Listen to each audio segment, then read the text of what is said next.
नमस्कार, आप देख रहे हैं बीकेएम न्यूज नेशनल और मैं घनश्याम यादव। भानु प्रतापपुर की विधायक सावित्री मंडावी ने शनिवार को बीजापुर जिला मुख्यालय में आयोजित प्रेस वार्ता में गोपालपट्टनम कन्या छात्रावास में नाबालिग आदिवासी छात्रा के गर्भवती होने के मामले पर गंभीर आरोप लगाए। उन्होंने कहा कि छात्रावास अधीक्षक और प्रशासनिक अधिकारियों ने जानबूझकर छात्रा की गर्भावस्था छुपाई है, उनके परिजनों को डराया धमकाया और उसे जबरन घर भेजने का दबाव बनाया। मंडावी ने आगे आरोप लगाया कि मामले को दबाने की कोशिशें अब भी जारी है और किसी भी अधिकारी के खिलाफ अब तक कोई कार्रवाई नहीं हुई है।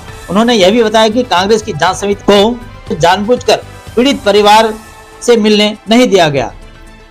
इस मौके पर बीजापुर के विधायक विक्रम मंडावी ने प्रशासन को घेरते हुए पूछा, इस पूरे मामले में प्रशासन ने अब तक क्या कार्रवाई की है। उन्होंने सरकार को चेतावनी देते हुए कहा कि यदि ऐसी घटनाओं पर तत्काल रोक नहीं लगाई गई तो कांग्रेस पार्टी ग्रामीणों के साथ मिलकर उग्र आंदोलन करेगी। सावित्री मंडावी ने राज्य सरकार पर व्यापक हमला बोलते हुए कहा, भाजपा की डबल इंजन सरकार के 2 साल से भी कम समय में किसान, आदिवासी, व्यापारी, कर्मचारी, युवा और महिलाएं सभी परेशान हैं। इस सरकार में कोई सुरक्षित नहीं है। उन्होंने नाबालिग छात्रा के साथ हुई घटना की निष्पक्ष जांच और दोषियों के खिलाफ सख्त कार्रवाई की मांग की है।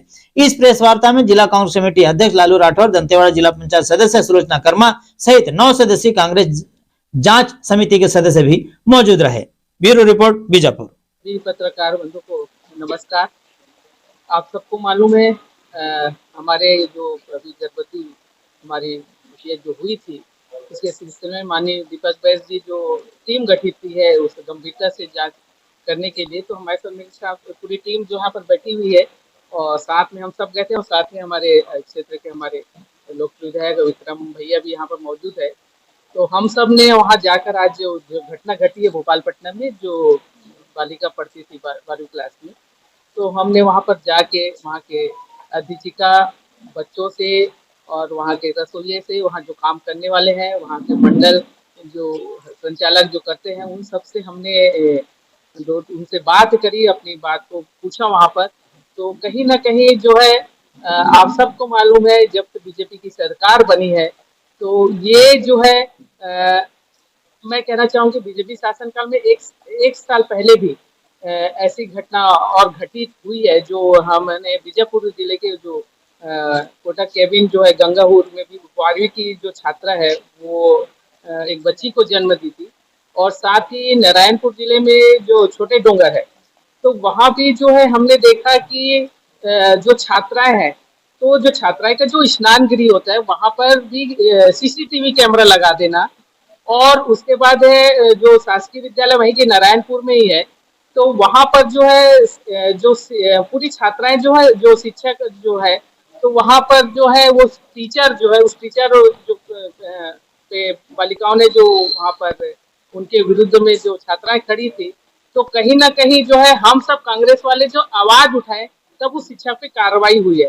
तो ऐसी ही घटना जो है आज फिर हमारे बस्तर जिले में जो है ऐसी शर्मनाक घटना हुई है।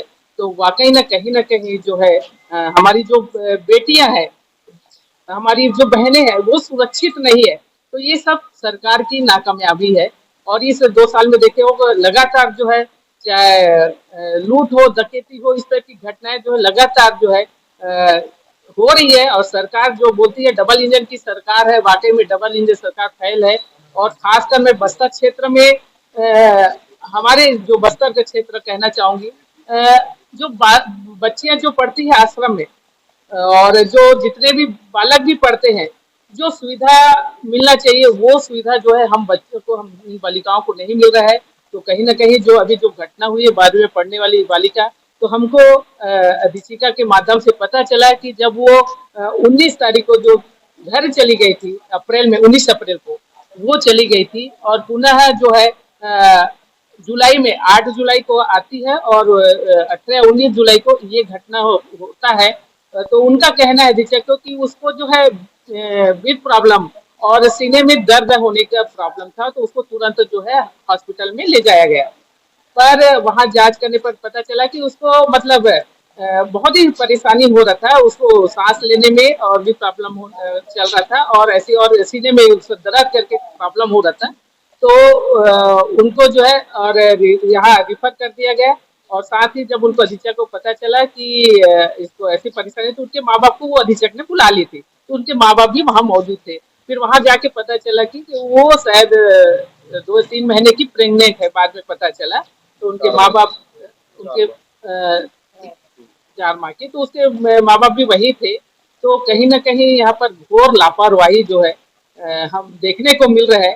तो ये कहीं ना कहीं सरकार की घोर लापरवाही है। ऐसी व्यवस्था होनी चाहिए कि वाकई में जो हम देखते हैं कि जो वहाँ पर हॉस्टल में जो जांच करने आते हैं, वो जांच भी नहीं हो रहा है। हर महीना जो जांच होना चाहिए वो जांच नहीं हो रहा है। तो कहीं ना कहीं बहुत बड़ी लापरवाही जो है यहाँ पर शासन के द्वारा, प्रशासन के द्वारा हुआ है। कहीं ना कहीं इसको छुपाने की कोशिश की जा रही है। हम चाहते हैं कि उनको न्याय मिले, उस बच्ची को न्याय मिले। वो हमारी बच्ची है, तो उस बच्ची को न्याय मिलना चाहिए। हमारी शासन प्रशासन से गुजारिश है। और साथ ही जो हमारे हॉस्टल के लिए जो चाहे कुछ, चाहे खाना हो, चाहे सामग्री जो भी आती है, और हम हॉस्टल की हालत देखे, अभी बच्चियां जो है पानी टपक रहा है। थी हमने आई उससे पहले ही मैंने जो गुड़िया है, वो जो पीड़ित है, उसके भाई से भी बात की मैंने। भाई ने फोन उठाया, बात किया, तो बोले गांव तरफ है। तो मैंने कहा गांव में से किसी का नंबर दो ताकि मैं मिल सकूं, से बात कर सकूं वाकई में कैसी क्या है। तो नंबर जरूर दिया, तो वहाँ भी गोल मोल जवाब दिया कि कहाँ है, किस गांव में है, इस गांव में है बोले, उस गांव में बोले। हमने कहीं गांव एक बता दो, हम जरूर वहाँ पहुंच के हम उससे बात करेंगे, वस्तु स्थिति जानकारी लेंगे। पर किसी ने जो है हमको सही जानकारी नहीं दिया। मतलब कहीं ना कहीं प्रशासन ने जो है उसे मिलने के लिए हमको रोका जा रहा है। और वाकई में ये अभी अधिकारी जो है, वाकई में अधिकारी के हम लोग बेलगाम हो गए हैं। जब से बीजेपी की सरकार आई है, आप देख रहे हैं हावी हो गए अधिकारी लोग हैं। और हमारा जो ये हमारे आदिवासी अंचल क्षेत्र है, और ये जो हमारे आदिवासियों के, हमारे बच्चों के लिए जो ये सब चाहे आश्रम के लिए इतने खाने पीने की सामान, चाहे कोई भी सामान, इतने मतलब इतने फंड आते हैं। पर हम कहीं ना कहीं हम दुख के साथ मेरे को कहना पड़ रहा है कि वो कमी हमको जो हर आश्रम में देखने को मिल रहा है। चाहे वो आज हम भोजन भी देख रहे थे, जो सब्जी बना हुआ था।